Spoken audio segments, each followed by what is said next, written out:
Welcome to the Fantasy Wildcard. I'll be your host this week, Ali. You can follow me on Twitter at FF Dynasty Grill.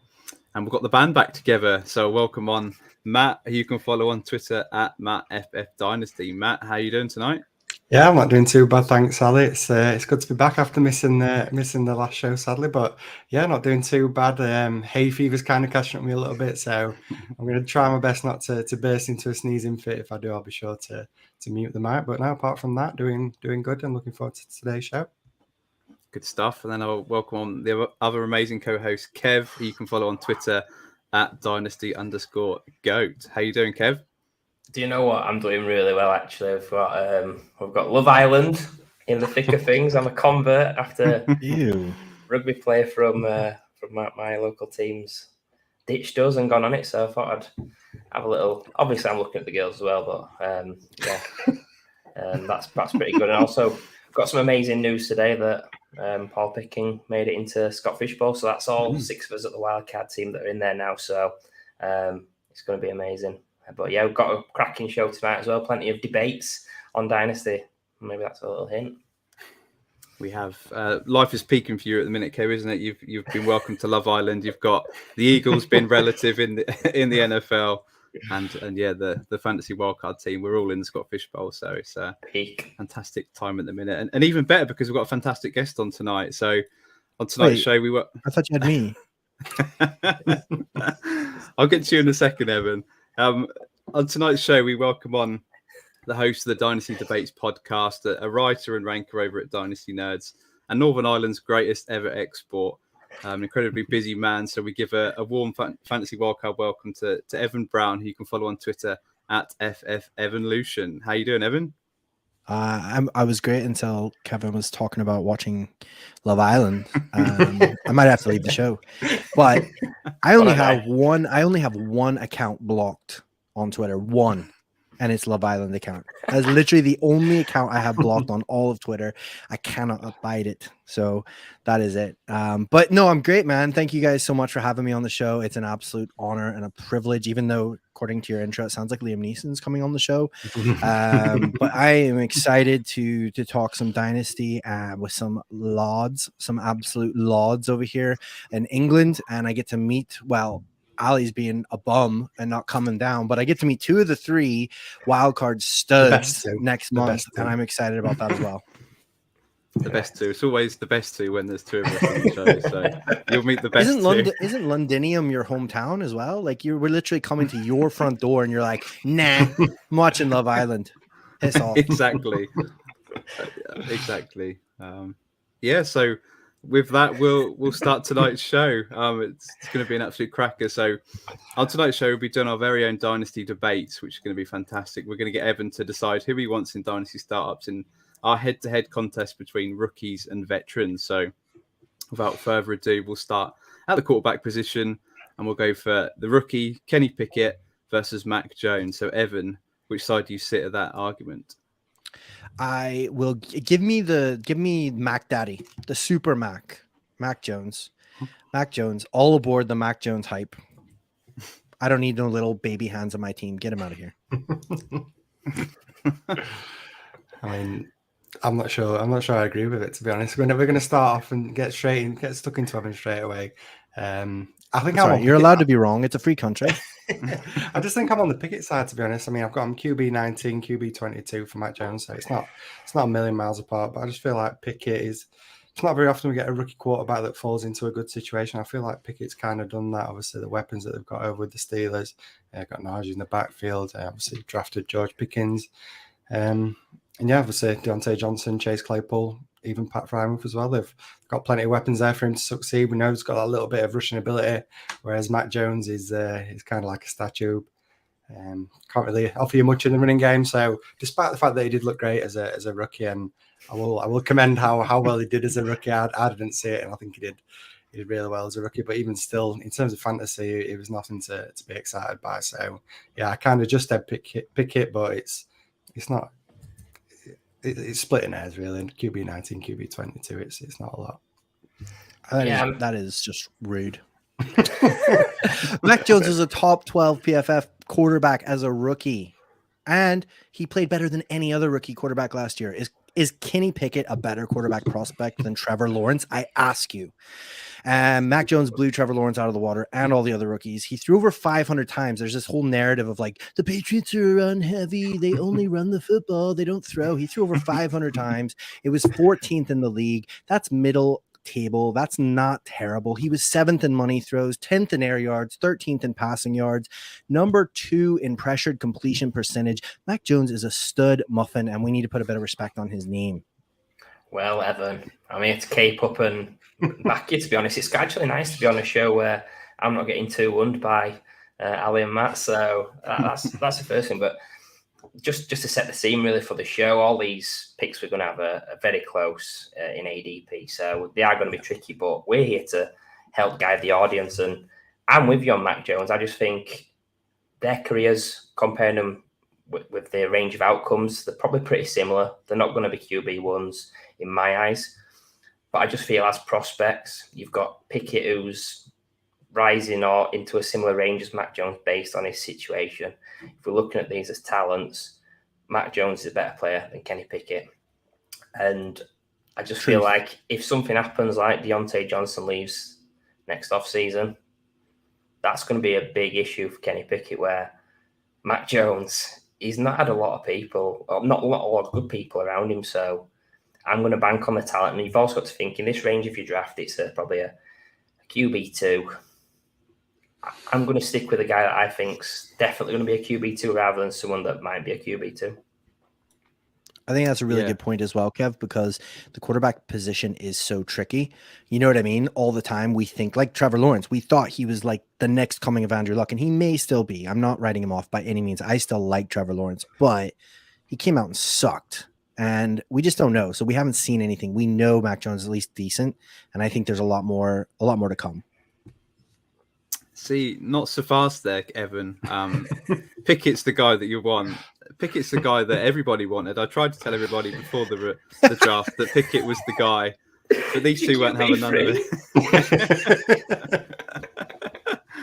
I've got quarterback 20 to 22. To be honest, it is splitting hairs, but I'm just going to go with the quarterback that was picked first this year against the guy that was picked, 4th, 5th last year. He walks into an offense that's immediately got much better weapons than New England. They've added some average weapons this offseason. New England is a run-first team. I don't care what anybody says. They've drafted 400. I don't care what the stats say. They drafted 400 running backs. They're just going to keep running the ball. 8th most attempts last year. They don't care how they win. Bill Belichick doesn't mind how he wins. He's a defense-minded coach. He wants to just grind the other team into a pulp. So he wants to win running the ball. The Steelers had the 4th most pass attempts. Even with Big Ben last year, old Noodle Arm, he couldn't even throw the ball, yet they still tried to throw it. So just shows they're willing to do it. And then Pickett has the ability to at least scramble. So you're going to pick up them extra points. So I think Pickett has got a higher ceiling than Mac Jones. So you're just wrong. You just, I mean, there's two spots. If you ignore all the stats and you ignore all the other things, then you're wrong. I mean, Does anyone remember Baker Mayfield's first year? That is reasonable. I mean, we all want to talk about how he was hyped. He was going like top 5 quarterbacks, weren't he? I think after his rookie season, and he didn't really develop into much. Again, another player on a run heavy team. So I don't know. It's still early days, I think, for Mac Jones. We can't say just because we've seen him play in the NFL that means he's already going to be better than Pickett because we haven't seen Pickett. I mean, it can go either way. So it's still early days, but yeah. Just throwing that one out there. QB 18 If we're just basing it on hair, then I'll go Pickett because he does have some sweet hair. He gets the swag points, I suppose. So he's got little hands. Are these two close in your rankings? Are they sort of in the same tier? Like I think we've all got them in the same tier, to be fair. So yeah, they're pretty close actually. I think a lot of these guys are really close. So I think they're literally like 2 or 3 apart. You know, it's not like a mile. It's not like I have Mac Jones as a top 12 quarterback. Just don't hear what I'm not saying. I don't have Mac Jones as a top 12 quarterback. Yeah, no, they're fairly close, but I would edge towards somebody I know is competent at least. Where we just don't know. We don't know with Kenny Pickett. He could be an absolute stud, or he could end up just literally sitting behind Trubisky all year. We don't know. We just don't know. Mm-hmm. Yeah, and in Superflex, they're going to be your quarterback 2 or possibly even quarterback 3. So whether you play it safe with your quarterback 2, then then you want to probably go with Mac Jones because you know what he's going to bring you. So yeah, but pretty much in the same tier. So we'll move on to a couple of running backs now.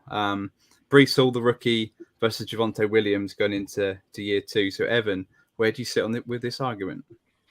I'm on the right side. I'm with Javonte Bay, the RB1 of last year's class. And yeah, it is pretty close, to be fair. It is pretty close. Like, I'm not going to say I like Brees Hall a lot. I just think that people are over egging the pudding a little bit, as they say, with, kind of just, and the thing is that surprises me is Matt, of all people, should know this as the Michael Carter truther. He should not be so quick to write off his beloved Michael Carter so quickly. I think, honestly, it could surprise people how much Michael Carter is still involved in that offense. I think they come from like a Shanahan-style tree where it's a hot hand approach, where there's multiple people involved. And just from an NFL perspective, that seems the way that the NFL is trending. So it wouldn't surprise me if it's like a 60-40 or something like that. Or even if Michael Carter's only getting the third down work and pass catching, that still cuts into Brees Hall's value. So for me, those are some of the reasons. I think Javonte Williams is on a better team with a better quarterback. I think there could be more red zone opportunities. Of course, Melvin Gordon's still there. So of course that cuts into his value a little bit, but Melvin Gordon is what, like 30, 38, 47? I don't know. He was awesome last year and 100%, but even in that timeshare, I saw Javonte Williams be almost an RB1. And I think he's only going to get better. He's still only coming into his second year of his contract. He does catch passes. So, he's amazing. He's beautiful. He is everything you'd ever want in a running back. He is, I'm joking. I do really like him. He is a really great running back. I like Brees a lot, but I wouldn't take him over that just for those sort of reasons. I think, Javonte Williams, number 6 in yards created, number 7 in yards created per touch, 8th in juke rate, 6th in evaded tackles. Dude's an absolute dog. Yeah, I'm taking Brees Hall. I think it's really close. Have some of that. That's me done. Now, that was a very insightful analysis. I liked it. Yeah, I'm just backing talent. I've got Brees Hall really high in my rookie model, right up there, just behind Jonathan Taylor. It's not saying Javonte Williams is low in my model. He's really high up there as well. But yeah, I'm just backing the fact that out of all the running backs in the league, I can only see one jumping into that Jonathan Taylor tier, and that's Brees Hall. Yeah, I've not got much to add really. He makes me breathless, this Brees Hall, actually. He needs to walk around a little bit and cool down after talking about Brees Hall now. I mean, as much as I hate to admit it, I'm with Kev. I think I'm siding Brees Hall here. Again, it's obviously close. RB4 compared to RB6, so not a lot in it. Same tier again for me. But yeah, despite my love for Michael Carter, I'm in on Brees Hall. Traitor.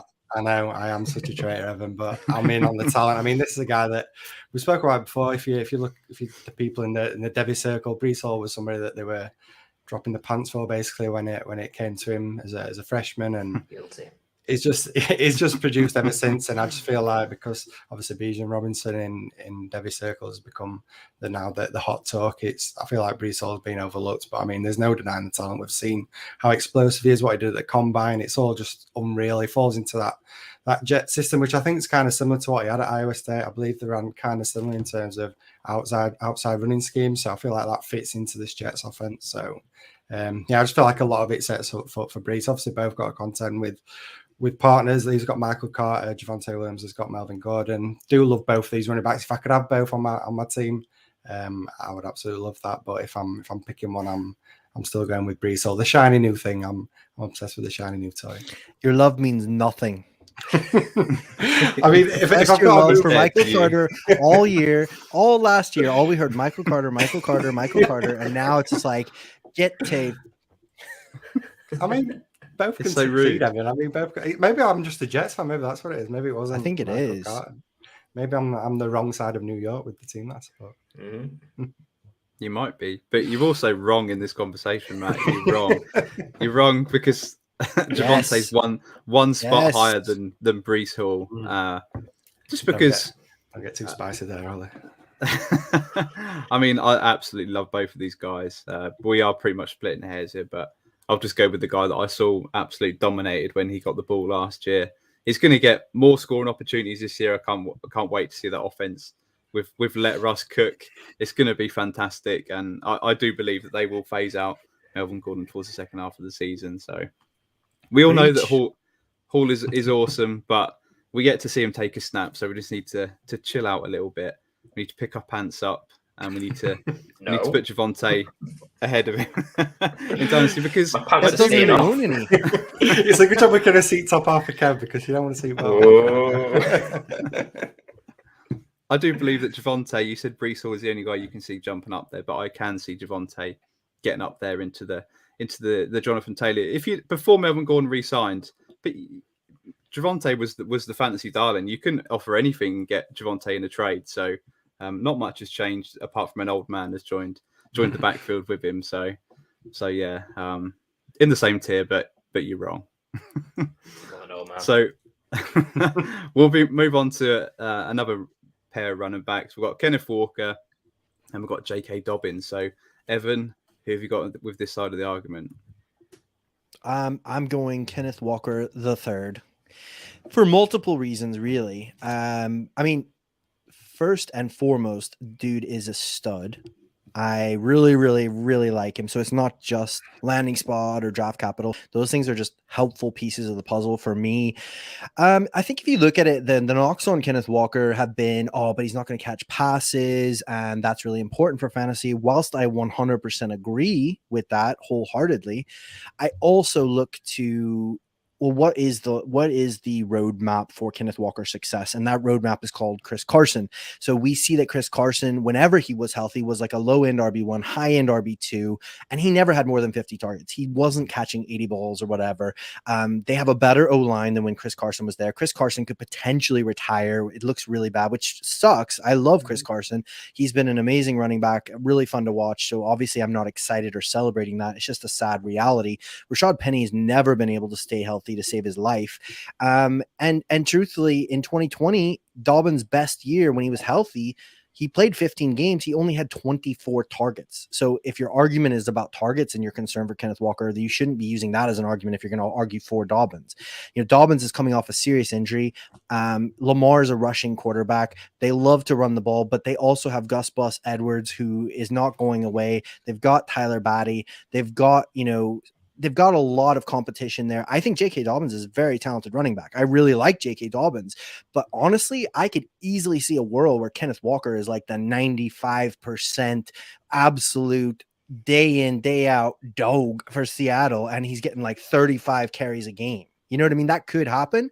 I don't think that happens for Dobbins. I don't think that happens at all. I don't think there's a world that happens unless they're just really unlucky with injuries and, everybody else goes down and he's the only healthy dude. I think it's really likely he has a slow start to the season because they're spreading it around a little bit. Wouldn't surprise me to see Tyler Batty get involved. He's a talented dude. Take some of the pass catching work if there is any. I mean, I just, for me personally, running backs are here for a good time, not a long time. So if I can get a younger guy who's less injured and in a great situation, I mean, honestly, if you think of the top 3 or 4 running back landing spots in the NFL right now, Seattle's got to be up there. Pete Carroll wants to run the dang ball like this is 1970. You know what I mean? Like Pete Carroll loves it. He loves running the ball like a fat kid loves cake. And Kenneth Walker knows how to run the dang ball. Yeah, love that 50 Cent lyrics, 21 questions, good shout. I'm with you, Evan. Kenneth Walker for me. Yes. 50 Cent shares a birthday with me as well, but that's a different story. So, yeah, Kenneth Walker, I think if you're looking at Walker and Dobbins, you see guys that are both excellent 2-down runners. They're probably better at pass catching as well, but we haven't seen it with Dobbins. With Walker, we don't know. We're just assuming he's not going to catch passes based on sort of 1 year in college. I see Walker as like a mini Nick Chubb sort of guy. The fact that he's really talented runner. He's not got the injury concerns. I think the only way you can put Dobbins above Walker is if you say he's in a better situation for touchdowns. So that'd be the only reason I can think. Or if you're really scared of Rashad Penny. I'll be honest, I'm with both of you guys as well. I've got Walker. Yes. It's RB12 against RB13, but yes, Evan, I'm on your side for this one. I think I'm taking Walker. Probably 2 pretty similar players, just like you just touched upon the fact that got knocks against me in terms of what they can do in the receiving game, but running the ball, I think Walker's brilliant. Just looking at this year as well, I feel because of the poor quarterback play, they've got to establish that run early. We know, like you just mentioned, Evan, Pete Carroll loves to run the ball, so I feel like it's going to be a lot of early runs, trying to just wind the clock down, grind out the wins, and if you're going to do that, no better running back than Kenneth Walker, who's just an absolute beast. I don't have much more to add on it. I'm on your side with Walker. Ali, 4 for 4. Guess what? You're wrong. Oh, get out of here! Get out of here! Did you boys watch Rashad Penny the second half of last season? Did you watch him? It was like watching Jonathan Like Taylor. 3 games? Yeah, I saw that 3-game stretch. It was great. I mean, what was he, running back 3 or something on the last 6 games? He was unbelievable. So, Kenneth Walker's probably not even going to see the field this year. So I don't know what you guys are talking about. Well, J.K. Dobbins is scoring 20 touchdowns with the Ravens that are just going to absolutely smash it this year. They're going to win the Super Bowl for Tom Strachan, and Dobbins is going to win MVP. So that's my side of the argument. But yeah, I do really like Kenneth Walker. He was my most picked rookie at the rookie draft. So I made sure I got him in a lot of places. So I clearly believe in him, and it was clearly not. It's a tough sell, to be honest, against you three, because you all gave really good arguments. So yeah, I like both these guys. They're both in the same tier. There's just 3 spots between them. So yeah, but I just like Dobbins. I have always liked Dobbins. So I'll just go with that guy. So we'll move on swiftly to a guy that I really don't like in James Cook versus Tony Pollard. So Evan, where do you sit with this one? I'm just going to take a moment here to calm down, Ali. I mean, I'm still reeling from your terrible take about Kenneth Walker. And then you give me a double whammy with hating on my man crush, Sir James Cook. Like, this guy invented, like, he discovered the Sandwich Islands, man. How can you disrespect this man? Like, he is an absolute stud. No, dude, Tony Pollard, you know what? Tony Pollard makes me sad because I feel like every dynasty analyst has like the biggest hard on for Tony Pollard, and he's never going to be what everybody thinks he should be or wants him to be. And that's just the cold, hard truth. And I think we just need to wake up and put our big girl pants on and embrace that truth and just be real and say, look, he's a great dude. He's probably a lot of fun to play chess with, but he's never going to be this stud muffin RB1 that we want him to be. He's like third or fourth year in the league. He's behind Ezekiel Elliott. He's probably not going to supplant Ezekiel Elliott as much as everybody wishes that he would. Give me all the James Cook. I literally could talk for 3 hours on this. I will try to keep it to an hour and a half because I know we have other people to talk about. But James Cook has better draft capital, a better landing spot, a better quarterback than Pollard. He was the 3rd running back selected in this draft class. He thrived in a timeshare in college. He doesn't need to be the dude just to be able to put up fantasy points. If nothing changes from last year, which things are going to change, spoiler, there are over 80 targets available to the running back position. So this whole like Josh Allen doesn't throw to the running backs is kind of a lie. Singletary has proved to be an incredibly inefficient pass catching back. He literally averaged, I believe off the top of my head, like 5 yards per reception, which is pretty #bad. Impressive. Moss is gone. He's dead and buried. RIP Moss. So that was fun while it lasted. He already has better draft capital than either of those two. Even if he is just getting the occasional rush, but he's getting 60 targets, the worst running back last year with 60 targets was like RB 24, 25, which was Myles Gaskin. That's his absolute floor, in my opinion. He is a much better pass catcher than Singletary or Moss. He's a much better pass catcher than Myles Gaskin. He's one of the best pass catchers that we've seen in the last 4 classes of the running back position. He's very fast. He's going to be an absolute weapon in that offense. I think he's a low-end RB2 at his floor, which Pollard wishes he could be like a low-end running back 2, mid running back 2. And that's just all there is. That's all there is. That's all she wrote. Yeah, I'm with you. James Cook for me. We've wanted Tony Pollard to be the man, but he's not. There's not an out on Zeke's contract till next season. Even if they do cut him, it's an amazing running back class coming in. So exactly, you might have a sell window, but yeah, it's James Cook. Better, like you mentioned, better offense. Good bloodlines as well. His old brother's pretty decent. Stud. I thought you mentioned that, Evan, with the skull. I don't want to get accused of being a homer. You know what I mean? Like, I've got to keep my analysis on the level for the people. Agreed. But yeah, I just think better situation. Singletary did well, and they've took a guy to replace him. So what are the plans for Cook? I mean, I've written down Pollard as the guy I'm going for. It's literally RB28 against RB29. I haven't got much in this fight, to be honest. I mean, I don't really like James Cook. I'm kind of higher on Ezekiel Elliott than I think a lot of people are in Dynasty. So I mean, I don't even really like Tony Pollard that much, but I just think like we've seen something from Tony Pollard. I feel like he's going to be used. I've seen talks that he might see some opportunities in the slot this year for Dallas. I mean, that's a positive towards Pollard. But yeah, to be honest, I can't really fight too much because I don't really like either of them, to be honest. So how dare you? You're supposed to back me up here, man. Sorry, but I mean, to be honest, even with me, I've got 3 spots between them, so it's not like I really like Pollard and really hate Cook, although I really do hate Cook. I think for me, it's pretty much a CEH situation where it's, oh God, look at the team that's favourite for the Super Bowl. They draft a running back. We better go get him in fantasy and let's reach for him in the first round. No, I don't get it with him. I don't think he's going to be something in the NFL. He was. A lot of people had him ranked double figures out of their rookie running backs this year, and all of a sudden he's up to like running back 3. He was my RB4 pre-draft, so well, fair play. But there was a lot of people. 3. Well, he was RB3 for Kev about an hour before NFL draft. Before that, he was RB15. Exactly. We have to get a guy that couldn't even beat out Samir White in college, who was a mid-4th round pick, who had 2 ACL injuries in college. He couldn't even beat him out. You're talking about the guy whose nickname was Zeus, who was a 5-star recruit. Is this who we're talking about? Just to be clear. Yeah. He basically couldn't run on 2 ACLs and he still couldn't beat him out. So, to be honest... Frank Gore, who is like the 3rd all-time rusher in the NFL. Is that who we're talking about? Yeah, he stuck around, but wasn't that great for fantasy in the end of days. But just give me Pollard, just because I want to go against what you say. And we have to have a bet. We have to have a bet on this. I cannot. I am triggered. I'm down. I literally have James Cook RB like 24. Pollard's like 36 in my rankings. Ooh, spice. Wow.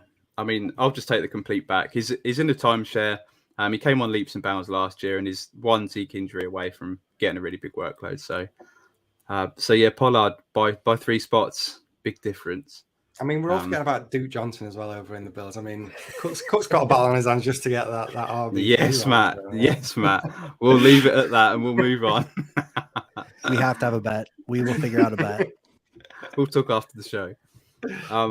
We will go with the wide receiver now and Drake London against Michael Pittman. Don't worry, Evan. I think we're going to agree on this one, so we can all chill out. But yeah, which side of that argument do you sit on? This one is like the hardest one, I think, of all of these for me, honestly. Like, I literally don't even want it. It's like choosing between my children. This is not cool. Like, this is so tough. I love both these guys. Honestly, I had to decide based on the the premise that I was pitched was if this was a startup. So if you're taking these guys in a startup, honestly, they're back to back in my rankings. I probably would take Drake London. Just honestly, like I said, it's super tough. I mean, so both for me have similarly projected volume and target shares this year. Both probably see 140 plus targets. Pittman's probably in a better offense most likely this year, but we don't know how long Matt Ryan's around for. Honestly, I couldn't fault you either way. You know what I mean? If you want to go Michael Pittman, I freaking love Michael Pittman. I actually just did a show about Michael Pittman was one of my breakout stars for 2022. Spoiler alert, hashtag. And I think he could potentially, I think his range of outcomes could be a potential low end wide receiver 1. That's how high I am on him. You know what I mean? I also think Drake London could potentially be a top 24 wide receiver as a rookie. I mean, he could literally get 150 targets and that would not shock me. So it's honestly whoever you prefer, I would say at this stage. It's really tough. It's really tough for me.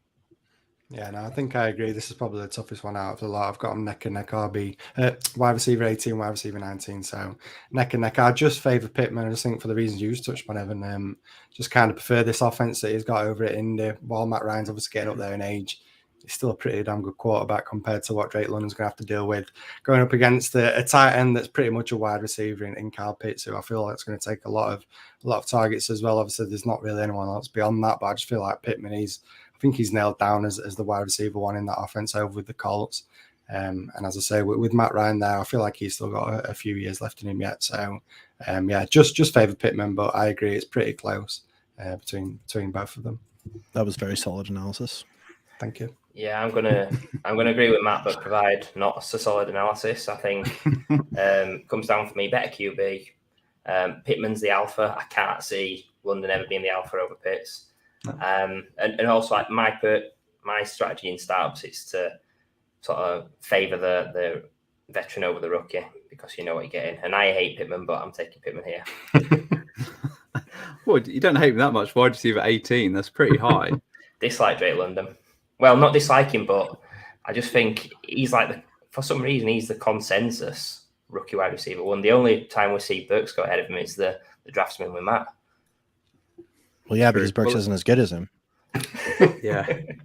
And London was selected 8th overall, which is why I've got him so high. And just the fact that the Falcons are going to absolutely suck this year because they're in division with the Buccaneers. So they're going to have to throw an absolute ton. So London's going to feast.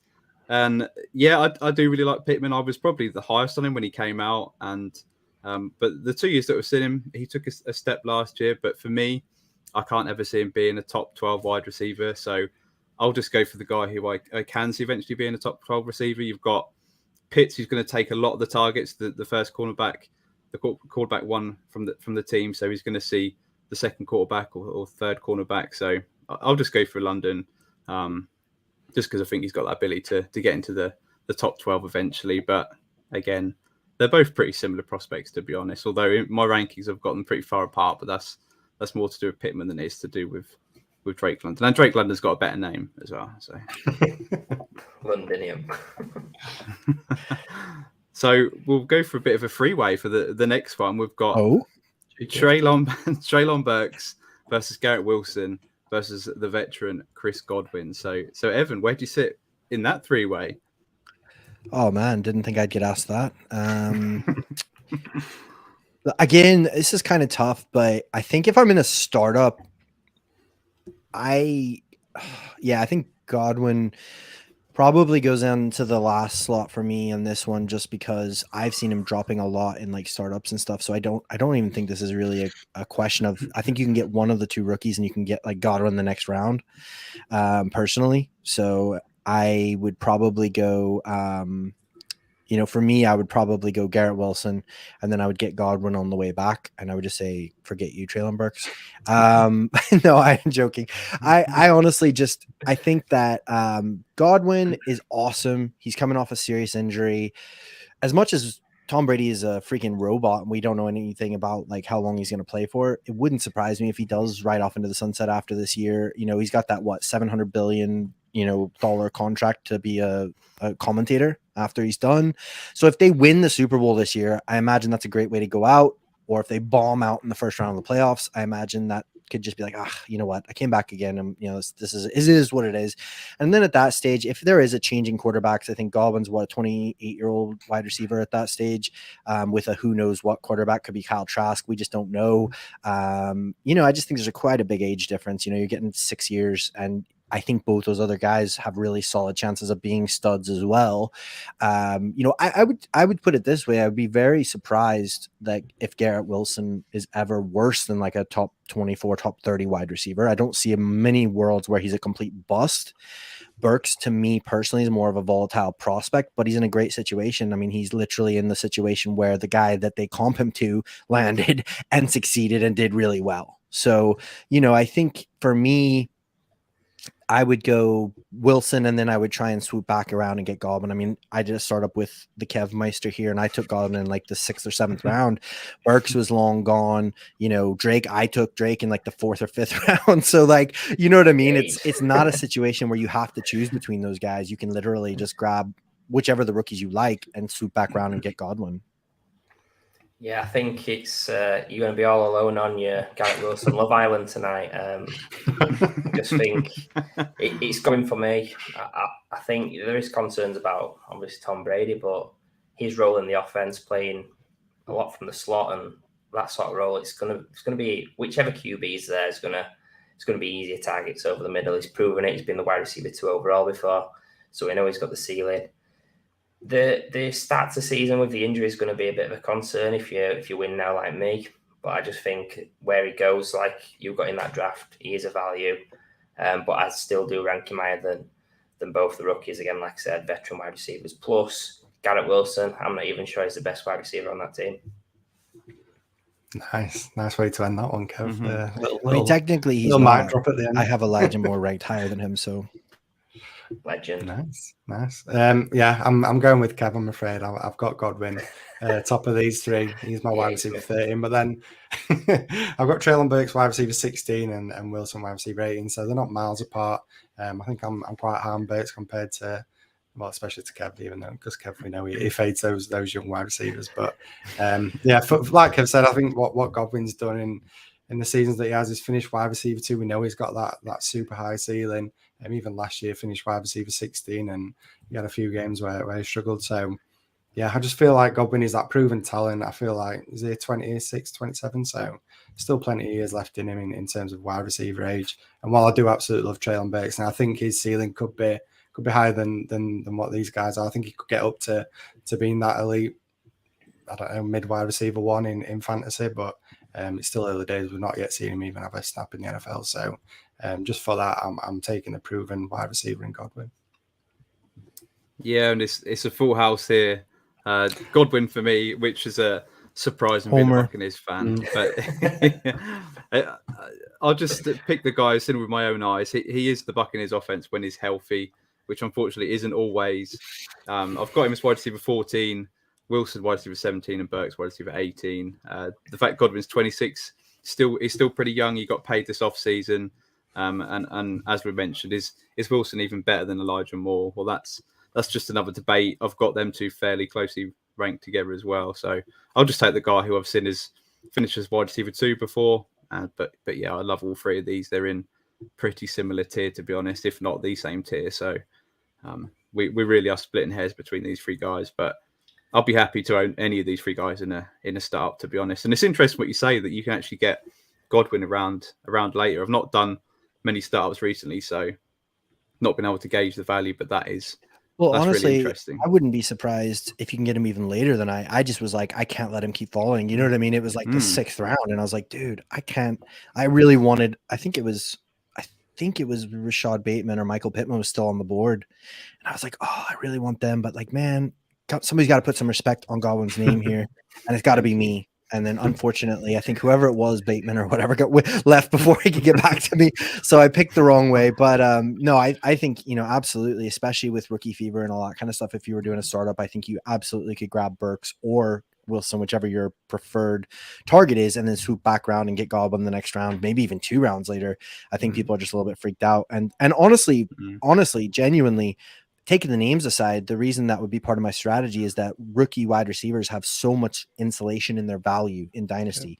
Because honestly, N'Keal Harry sucked his whole career, but he sucked his rookie year, and everybody was still hyped on him going into the next year. And everybody was like, man, he's going to take that sophomore leap. And you were still able to flip him for like a first and something else if you wanted to. That's what's going to happen, dude, with these guys. People do it every year in Dynasty. We love rookies. We love young players, and we love like narratives. And so even if Burks is like wide receiver 30 this year, you know what I mean? People are going to be like, dude, he had a rough offseason, and Malik Willis is going to take over, and it's going to be awesome. And then people are going to like, you know what I mean? Whereas Godwin's going to be a year older. Like I said, if Brady retires, rightfully or wrongfully, that impacts his value in people's minds. And all of a sudden, your potential trade partners is just narrowed down from like the whole league, potentially to like only 3 people in the league who are really excited about Godwin. Whereas everyone's excited about a second-year wide receiver. Everyone's excited about Elijah Moore. You know what I mean? So that would be my perspective on it. It's just value. Yeah. It is, and especially with the last couple of years, we've been blessed with Justin Jefferson and Jamar Chase, and everyone's chasing that next guy because of the value that you can get if you do pick one of those guys. So talking of the next Justin Jefferson, we'll move on to the next rookie, Jameson Williams versus Devonta Smith. Evan, what side of the argument are you on? I mean, I like both these guys a lot, but I would go Jameson Williams personally. I think for me, so it's interesting. I'm a sort of like talent above situation kind of player usually, especially with wide receivers. But at the same time, I really like Devonta Smith, but he's unfortunate in the fact that AJ Brown just came to town. And like AJ Brown is an absolute stud. Like, I don't know. I think there's been some like narratives building that he's not a stud, but I'm just here to tell you, as a fellow Brown, dude's a stud. And like, he's still a top 5 dynasty wide receiver in my book. So that does hurt his value. Even if it was like Aaron freaking Rodgers throwing him the ball, it still hurts his value a little bit that he's got an absolute dog. And now across from him, he's going to take some of the targets. You know, you've got running backs, you've got a rushing quarterback. So I think it hurts him a little bit. I still think he's going to be really good. I think Devonta Smith is probably going to be a top 24 wide receiver this year. But I think Jameson Williams could be special. I really do. I had him wide receiver 3 pre-draft, but it was only like a very narrow margin. Like, so Garrett Wilson and Drake London were pretty much neck and neck for me. And then Jameson Williams is just a little bit behind, partially because you only see that 1 year of crazy production, a couple other little things like that. But man, when you do see what he did in Alabama, which is like the closest thing that we get to the NFL in college, dude was a freaking stud, man. He can like tear it up. His ability to shift gears, his ability to slow down and just change up his speed and his routes. Everything he does is pretty electric and pretty exciting. And I think, look at what we saw Amon-Ra St. Brown be an absolute stud for fantasy in that offense with Goff as his quarterback. So if they get an upgraded quarterback and Jameson Williams is fully healthy and they've got like Swift and Hawkinson, so the defense can't just fully focus on Jameson Williams, holy crap. You know, like, wouldn't surprise me if we see like a Jalen Waddle type explosion from him either at the end of this year or like going into next year. So for that reason, I would take Jameson Williams, but I like both. Yeah, now I'm with you, Evan. Jameson Williams. I mean, you probably know if you listen to the Fantasy Wildcard since the NFL and leading up to the NFL, I've been high on Williams. He was my wide receiver 2. Still got him as a wide receiver 2, despite the injury. Obviously, that's going to be knocked against him. A lot of people are going to be concerned that he's coming off that ACL injury and he's potentially going to miss some time early on. But yeah, I fully agree. I'm super excited about Williams. I feel like the fact that Detroit gave up that draft capital to aggressively move up and grab him kind of hints. Why do you have to bring up that? Why you got to bring that up? Yeah, sorry to do that to you, Evan. But yeah, I just feel like it just points towards the fact that they absolutely love this guy. As good as Amon-Ra St. Brown is, I feel like Williams is gonna be that clear number 1 in this team. The quarterback play is the concern, but I feel like this team, despite the upgrades that they've made, I still feel like they're going to struggle next year, and they've got that ability to change quarterbacks, and the situation could quickly improve as well. So yeah, I'm all in on Williams as a prospect, as an NFL player, as a fantasy player, and yeah, I'll be taking Williams personally. Yeah, this is pretty cringy when I'm sat here with my Philadelphia cap on. Homer. I'm taking Devonta Smith. I think he's a better prospect. Jameson Williams, the prospect isn't terrible. By all means, he deserves to be up there. I've actually moved him up my rookie ranks. I dropped him down to, I think, wide receiver 7. I've moved him back up to 5. Just because I've got concerns that he's going to do anything of note in the first half of the season coming off that injury. I think there will be a buy window for him in my eyes. Plus, I just think the type of wide receiver he is, he's potentially going to be better in real life than fantasy. The fact that he's a home run hitter, I don't see him getting volume with all the other great guys who've got in there, Swift, Hawkinson, and the Sun God. You've got QB. You've got QB concerns with Goff. He's not really a deep passer. You've got the fact that they could have another wide receiver next off these. I don't think Jack's the man, to be honest. He's on a 1-year deal. Devonta Smith, I get the concerns. AJ Brown's come in. Dallas Goedert we love. The Eagles have brought AJ Brown in. They're not going to be a run heavy team. They're going to be a pass heavy team in my eyes. Give them a shot, and if it don't work, there's plenty of ammo next season to get one of these high QBs. So it's gross. I'm probably not taking either of them in a startup at the cost, but I'll be a homer. Kevin, yeah. To be honest, these two are back to back in my rankings. Obviously, with 20 and 21.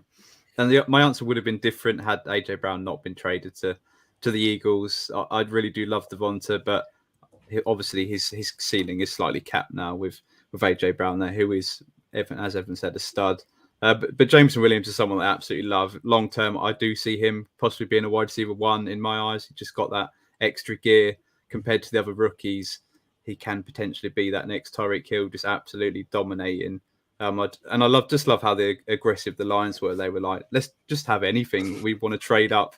We want to trade up with the Vikings. we'll take your spot. Not cool.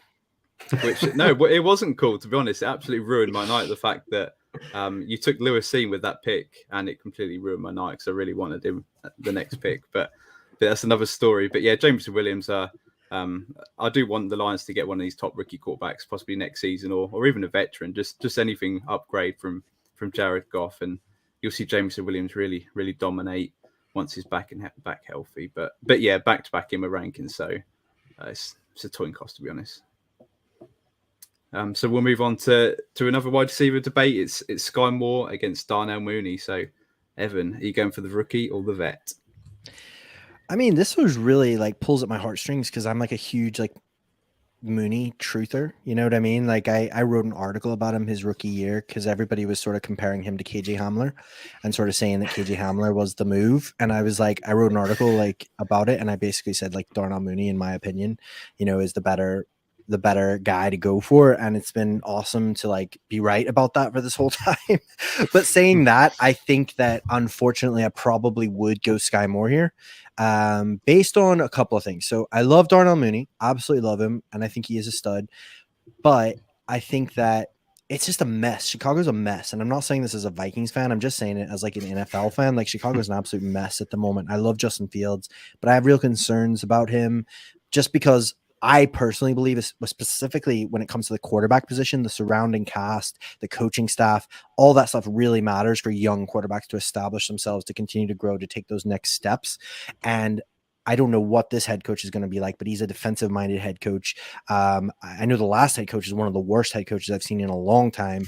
They didn't do anything to help him. I mean, they've really not helped him as far as like giving him more weapons. So it's just a bit of a mess. I think Darnell Mooney is going to be great for fantasy this year. I think he's going to get 100,000 targets, and he's an absolute dude. But I think Sky Moore is a great prospect. I really like Sky Moore. We don't often see prospects from those smaller schools being early declares. That's really unusual. Like usually they have to stay, sometimes even like fifth year seniors, because they need all the like chances they can get to get in front of like these NFL teams and make a name for themselves.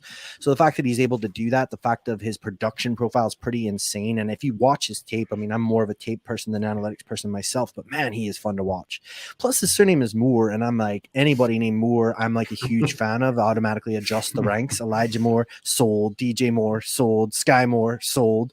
So like I think that, and ultimately, yes, we don't want to overinflate for landing costs, but he did land at one of the best places you can possibly land. Like Patrick Mahomes is a top 3 NFL quarterback. Tyreek Hill's gone. You know what I mean? Those are truths. Those are facts. And now the mistakes that we made with Mecole Hardman, who wasn't very good, and we artificially inflated his value because of the landing spot. Cornell Powell, who wasn't very good, who we artificially inflated his landing spot. CEH, who was okay. He was good. He wasn't great, but you know what I mean? I think people are snake bit, or they're feeling a bit gun shy because of that. And they're like, oh, I don't want to make the same mistake. This is different in my mind. I think he's an absolute stud. I loved him, pre-draft. I had him as a first round rookie draft grade. Do you know what I mean? Like I would have taken him in the first round. Didn't care where he landed, as long as he got like day 2 draft capital. You know what I mean? I was happy to take him. So the fact that he's landed with the Chiefs, with Mahomes, they clearly have a plan for him. They can utilize his skill set in a multitude of ways. Yes, he's not Tyreek Hill, but he's very great with the ball in his hands. He can do a lot of things really well. He has better draft capital than Darnell Mooney. He's got a better quarterback situation. He's got a better offense. He's got a better head coach. He's got, the sky's the limit in my opinion. The sky's the limit. But no, I apologize for nothing. So I would probably go Sky Moore, but I do love both of them. I'd love to be able to take Sky Moore and then like swoop back around and get Darnell Mooney. That'd be great. Yeah, I'm going Sky Moore. There's a gap of 7 between him and my rankings, but I think that tier 20 to 45 is like, it is really tricky to put them in an order that you can be fully convicted in. I think you nailed it, Evan. Just everything you said, well, bang on. So I'm just going to shut up. I mean, Sky Moore, and I'm going to use the term that I say all over Twitter, and it's not even close. I mean, I absolutely hate that term. But yeah, Sky Moore, quite easy for me. That was great use of that term. Thank you. Wide receiver 29 for me compared to wide receiver 40 for Darnell Mooney. I mean, yeah, Darnell Mooney did great last year, but ouch. I just feel like the situation he was in, I mean, it was in a situation where he couldn't fail, really. I mean, Allen Robinson ended up on the back of a milk cart and he was nowhere to be seen. Yes. So just got that opportunity. Whereas Sky Moore, I mean, I'm kind of upset that he's landed with the Chiefs because now I loved him pre-draft. Now he's landed with the Chiefs. His price is shot through the roof. I'm having to overpay to get him, but I'm happy to do it, to be honest. I absolutely love Sky Moore. As I say, wide receiver 29, tied to Patrick Mahomes. Give me all the Sky Moore. Well, I'm afraid you're wrong because we're so close to his first clean Darnell streak Mooney. as well. I can't believe you both got him ranked in the 40s. That is shocking. That is and disrespectful, rude. to be fair. It is disrespectful to Darnell Mooney, a guy that he was the reason Allen Robinson disappeared because he dominated so much. His on the field chemistry with Justin Fields. From week 8 onwards, he was the wide receiver 12. He was wide receiver 1 from week 8 onwards. So he was a fantastic wide receiver. He had more points than Jalen Waddle in that spell, Mike Evans, Michael Pittman, and better PPR than points per game than Tyreek Hill. So I can't believe he's been ranked in the 40s. And then the fact that Sky Moore, the Chiefs waited till pick 54 to take him. They could have took him with the first couple of picks in the first round that they had. There was a ton of wide receivers went before Sky Moore. So, I mean, can he be that special, really? We'll see. But it might be a case of Darnell Mooney is better for this year. So, I mean, I've got 9 spots between these. So, I mean, I don't hate Sky Moore, and I don't really love Darnell Mooney that much. But it might be a case that you can possibly sell Darnell Mooney on the back of this season. It's not someone that I've got high hopes on for the next 2 or 3 years. I mean, they're bound to bring in someone really decent down the lines, and Darnell Mooney might not be that alpha type receiver. So it might be a case of if Sky Moore has a slow start to the season, if he's not the wide receiver 1 or even 2 in Kansas City, that you might be able to flip these, and Sky Moore might be a better prospect in the future. But just for now, I'm going to go with Darnell Mooney. So yeah, that brings us to the end of the section. So we're going to go to the wildcard selection, where we're going to get our guest Evan to pick out that one player that he believes will be the yeah. I have it on good authority that I get 3 wild cards because I'm such a good friend of the show. That's what Kev said. Just the one, the player that's going to improve their dynasty value the most in 2022. So Evan, who are you going to pick with your one pick? Well, I get 3 picks, but the first pick is going to be a guy who is a real diamond in the rough, an absolute stud. Logan Thomas, tight end for the Washington. How do I kick him out there? Dude, this is so hard. I was saying to Kev, I really struggle with this question because there's a couple of guys, man, that I really think are going to. I genuinely think that. Tell me this: who's got the Hurts ADP? I might go Hurts. Who's got the Hurts? Where is he? God. No idea. I think he's top 10, to be honest. I think he's. Oh, is he? Never mind. No, never mind. He can't get much higher than that. But no, I'm gonna go. I think I'm gonna say we've already talked about Sky Moore. I was gonna say Sky Moore because I think that he's coming in right now like wide receiver 36. I think that's gonna be so much higher next year. I mean, look at how many times people tried to trick us into believing Mecole Hardman was a thing. You know what I mean? Sky Moore is an actual good wide receiver, so I think he's an answer. See how I'm sneakily getting 2 in here? I this is just take some notes. But my real answer is gonna be Trey Lance. I think that Trey Lance is I really think he's legit, first of all. Second of all, I feel like everyone's freaking out. Well, not everyone, but there's a lot of people freaking out about him and, oh my goodness, he didn't start his rookie year and all this kind of stuff. And it's dude, I know it's a different era and stuff like that, but this has happened before. I mean, Aaron Rodgers waited 3 years before he played, and good coaching staffs, which I mean, I get frustrated with Kyle Shanahan, but he is a pretty good coach at the end of the day. Good coaching staffs know when to let their players develop, know when to give them some time, and know when to push them in the deep end. So I think that for me, Trey Lance is going outside the top 12 as far as I am understanding it right now in startups for the quarterback position. I think that he is the starter this year. I think that he's locked and loaded. I think he's got that Konami code that we want, that we absolutely love for fantasy. I actually think he is a good passer of the football. He can pass outside the middle of the park like Jimmy G can't. So I think that his value actually will, his what he brings to the offense can actually really help the offense open up a little bit and not be so one, kind of 2-dimensional. So I think that this time next year, I think we'll all be talking about him as a top 8, top 10 quarterback in startups, because I think once people see it, seeing is believing. Once they see it, they'll be like, oh my gosh, that was amazing.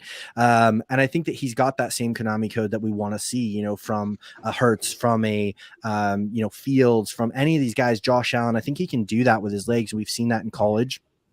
We even saw it in his limited starts.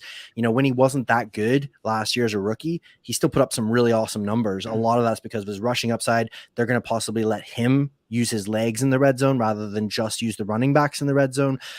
So I think that, you know, I even think that his value is going to actually buoy Brandon Ayuk's value. I think Brandon Ayuk's going to have a better season, and he'll be my third pick. So I'm gonna say Trey Lance for some of those reasons that I've already covered. I think the draft capital they've invested in him, they're going to have to give him a shot. I think they do believe in him. Honestly, if you actually listen to the players, not just the noise, but if you listen to George Kittle talk about him, if you listen to some of these players who are in the camps with him and stuff, dude looks like a stud. Looks like he's really putting in the work. He's really, like, I heard a thing today. The rookie, you know, or the mandatory mini camps are over. He's staying behind for another week because he's like, I'm going to nail this. I'm going to make this thing, you know, he really works hard. He's a really smart guy. And I just think people have kind of fallen asleep a little bit, and, you know, letting him be outside their top 12, you know, seems like a bit of a mistake to me. Absolutely correct. I love the pick. Absolutely love the pick of Trey Lance. I've been on Trey Lance for a long time, ever since he was drafted. He was my guy last year. Made an absolutely stupid trade a couple of weeks ago. Traded him away for Deshaun Watson, which has blown up in my face right now. So why would you do that? This is before all this new accusation came out. He's had these accusations out for like 2 years. Oh no, yeah. I mean, the new one. This was after the Browns gave him $4 billion. But yeah, anyway, we won't talk about him. So Trey Lance is a great pick, and that brings us to the end of the show, where we've discussed rookies, first veterans in Dynasty. It's been fantastic. So before you go, Evan, can you just please let the audience know where they can find you, and is there anything you'd like to plug? Well, first and foremost, I would just like to say that it's been an absolute pleasure being on with you gentlemen, you absolute studs. I hope everybody knows that, you know, I just been having banter, having a bit of a laugh with you guys. That's just my style. Absolutely love and respect all of you and your takes, even when they're wrong. But it's been absolutely fun. I love it. It's been great. You guys are awesome. You're doing the Lord's work out here, dropping some knowledge bombs on people on a weekly basis. So I've had a great time. And I hope that you will have me back sometime. I will promise to send you that money on PayPal. I know that I didn't do it last time, but I will do it this time. But yeah, thanks very much for having me on, guys. I mean, definitely, if you guys want to check out Dynasty Debates, I have a lot of fun recording the show. We have some really great guests. Matt's been on there. You know, we've had some guests almost as good as Matt. We've had some really fun guests on, talking a lot of stuff. We talk rookies, we talk vets, we talk, you know, we had a draft where we talk about things you can say in the toilet and things you can say in a draft. We just talk everything, you know, all things Dynasty, all things fantasy. We have a great time. Really enjoying the show. So yeah, check it out. Dynasty Debates on any of your podcast listening platforms. You can check me out over on Twitter at FFEvanLucian. You can hit up my rankings if you want to. Superflex Tight End Premium rankings over at Dynasty Nerds. I'm writing some articles. I'm on a series at the moment writing, kind of looking at the correlation between PFF grades and fantasy finishes. So does a top 12 PFF grade mean anything for fantasy? What is the correlation? Does it matter for a position? So those kind of things. So you can check out those writings as well. But I would suggest that everybody who's listened go and give Fantasy Wildcard a 5-star review, because it's an awesome show. They're doing an awesome job, and make sure you follow all these absolute studs. Oh, thanks for that, Evan. We've absolutely loved having you on tonight. So it's been great, and check him out on Twitter and all the work that he's doing there. So thanks for tuning in, and be sure to subscribe and follow us on Twitter at Fantasy Wildcard, and also leave us a 5-star podcast review. As Evan said, if you have enjoyed tonight's show, and I'm sure you have, it really does help getting us exposure to a wider audience. And then join us for our next show, where we're going to be having our Wildcard annual Dynasty rankings debate. So it's going to be a spicy show again. So I'm looking forward to that. So thank you once again. Have a good one, and we'll see you again soon.